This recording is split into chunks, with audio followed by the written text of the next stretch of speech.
When I was a child in the long, long ago, positive media tropes for black people were not so different than they are now. Black characters could side with whomever had agency, but were rarely presented with agency themselves. It wasn't until the early 1980s with The Cosby Show that we saw the first significant media representation of black folks with self-determination living in a positive black community. In the cinema, this was realized towards the end of the decade with two Eddie Murphy films, Coming to America and Boomerang. Now these are all fine, but as a lifelong comic book fan, that wasn't where I was looking for my heroes.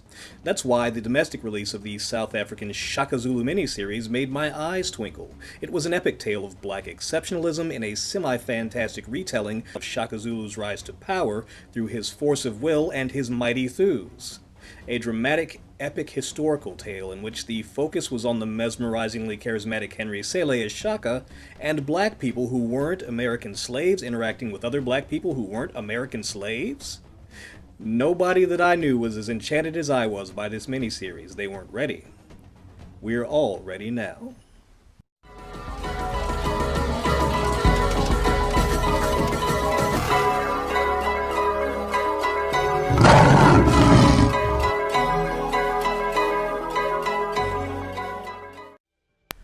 Marvel's Black Panther, the first black superhero to be presented in comics, and now the titular subject of Marvel's first 2018 tentpole film. Black Panther takes place shortly after the events of Marvel's Civil War. King T'Challa is about to ascend to the throne after the death of his father T'Chaka, but his father's legacy may serve to end T'Challa's reign before it starts. Now, spoilers, I really like this movie, but I loved the experience. There has simply never been anything like this on the big screen. Black Panther tells a fairly small story about intimate events, but tells it epically. This movie is a wonderful weekend diversion by itself, but it is so intrinsically bound to race by its unique nature that one cannot help but frame the discussion in those terms. And that is because the real star of this movie isn't any single one of the charming actors who are all glowing with pride even inside their characters. Rather, the star is the fictional African nation of Wakanda. Director Ryan Coogler's Wakanda provides all of the cultural perspective of this film. We, the audience, are Wakandans, and all other perspectives are presented as foreign. We are allowed to luxuriate in the trappings of the lives of the Wakandan nobles, and it is all presented in intimate type frames. These are not the halls of Gondor or the looming spires of Asgard. Wakanda is home. While I really appreciate this take, I do wish that we could have gotten a deeper overview into the Wakanda of the people. To be fair, though, this isn't their story. The noble class of Wakandans that populate this film create an ensemble piece in which many of the central players could be the star. Everyone's allowed to shine. Chadwick Boseman's cool confidence and Michael B. Jordan's brash rage are impressive, but they do not overshadow Denai Guerrera's adroit authority, Letitia Wright's puckish allure, or Lupita Nyong'o's steadfast resolve. These characters feel like family. And even in the slower parts of the second act, I was invested in what they might be thinking or feeling. It really is impressive that the core cast was allowed so much screen time to develop their individual roles.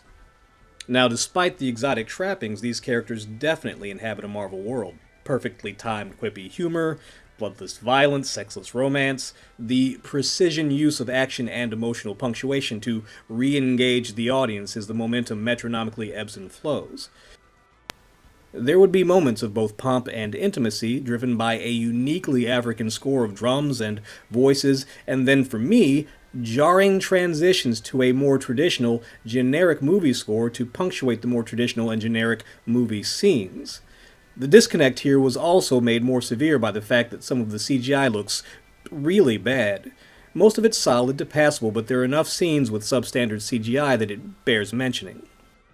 The visual spectacle doesn't undercut the themes. Black Panther is thematically kind of muddy, but big picture it's about how through political policies of isolationism and external austerity, a state can create its own enemies. T'Challa wants to continue to isolate Wakanda and keep it in traditional cultural stasis. Michael B. Jordan's Killmonger wants to take Wakanda's resources and aggressively use them to flip the table on the balance of the world's haves and have-nots, working under the fallacious idea that prosperity is a zero-sum game. Both characters are wrong, and the how of getting to a better political philosophy is intriguingly personal, but also mildly confusing. Any criticism that I have of this film, while valid in the context of my personal experience, is unimportant. Throughout the third act of the movie, I was fully engaged with a huge idiot's grin on my face, ecstatic with the realization of dreams that adult me never realized that I had ever had, and the unbridled joy of being able to share this experience and this moment with my son by my side. Now, I am not ashamed to say that this is a huge pop cultural moment for us, like Obama's inauguration or the Thriller album Big, but instead of shedding joyful tears or trying to moonwalk, we are saying Wakanda forever.